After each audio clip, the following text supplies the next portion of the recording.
Hello বন্ধুরা, দেখো আবারও একটা নতুন ভিডিও নিয়ে চলে এসেছি। তো আজকে দুপুরে কি রান্নাবান্না হচ্ছে তোমাদের সঙ্গে শেয়ার করছি। দেখো ইলিশ মাছ। তো মাছটা আমি নুন হলুদ মাখিয়ে নেব। মাখানো তখন নুন দিয়ে দিলাম, এবার হলুদ দিয়ে দিলাম, এবার মাখিয়ে নেব, নিয়ে ভেজে নেব। তো আমার এই রান্নার ভিডিওগুলো তোমাদের কেমন লাগে প্লিজ একটু কমেন্টে জানাবে। দেখো মাখানো হয়ে গেছে, এদিকে তেল দিয়ে দিয়েছি, সেটাও গরম হয়ে গেছে, ভাজতে শুরু করে দিয়েছি। তো ইলিশ মাছটা কেমন করে রান্না করি তোমাদের সঙ্গে একটু শেয়ার করি।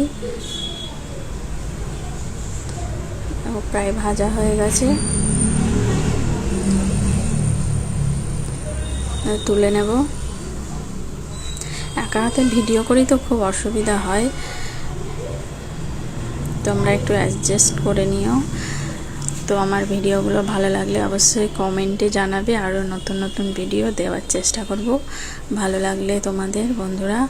তো মিষ্টি দুপুরের অনেক শুভেচ্ছা রইল বন্ধুরা। দেখো আমার প্রায় কথা বলতে বলতে মাছগুলো সব ভাজা হয়ে গেছে। দেখো পোস্ত সর্ষে পেস্ট করে নিয়েছি, তেলের মধ্যে আমি কালো জিরে দিয়ে দেব, বেশি কিছু দেব না। আমরা তেল মানে একটু কম অল্প দিয়ে খাই, রান্না করি, সবাই বাড়িতে অসুস্থ সেজন্যে।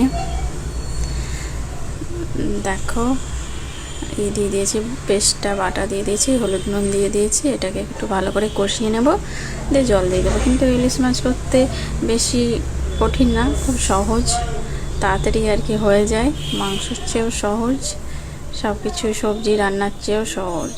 এই দেখো কষানো হয়ে গেছে, জল দিয়ে দিয়েছি, আর মাছগুলো আমি সব দিয়ে দেবো।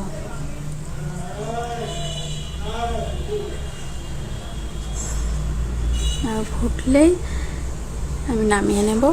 তো আমার এই রান্নার ভিডিও তোমাদের দেখতে কেমন লাগে প্লিজ কমেন্টে জানাবে, আরও নতুন নতুন ভিডিও দেওয়ার চেষ্টা করব বন্ধুরা।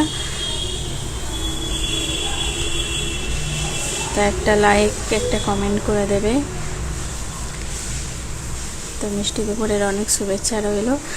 তোমাদের আজকে কি কি রান্না হলো জানাবে প্লিজ বন্ধুরা। তো আজকে তো আমার দুপুরের মেনু এই, আর কিছু দেখাতে পারলাম না, আরও কিছু হয়েছে, শাকটা করেছি কিন্তু এগুলো আর দেখাতে পারছি না। তো ভালো লাগলে একটা লাইক কমেন্ট করে দেবে বন্ধুরা। তো বাই সকলকে।